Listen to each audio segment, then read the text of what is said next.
నమస్తే ఓర్గల్లు 9 నేషన్ టీవీకి స్వాగతం. హైదరాబాద్లోని ముఖ్యమంత్రి నివాసంలో తెలంగాణ రాష్ట్ర ముఖ్యమంత్రి రేవంత్ రెడ్డిని మర్యాదపూర్వకంగా కలిశారు వరంగల్ పశ్చిమ శాసనసభ్యులు నాయని రాజేందర్ రెడ్డి.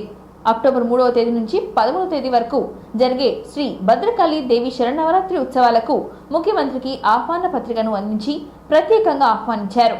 ఈ మేరకు ముఖ్యమంత్రి చేతుల మీదుగా శ్రీ భద్రకాళి దేవి శరన్నవరాత్రి ఉత్సవాల గోడ పత్రికను ఆవిష్కరించారు. ఎమ్మెల్యే ముఖ్యమంత్రిని శాల్వాతో సత్కరించి అమ్మవారి చిత్రపటాన్ని బహుకరించారు. ఈ కార్యక్రమంలో ప్రభుత్వ ప్రధాన సలహాదారులు నరేందర్ రెడ్డి, భద్రకాళి ప్రధాన అర్చకులు శేషు, ఆలయ కార్యనిర్వాహక అధికారి శేషు భారతి పాల్గొన్నారు.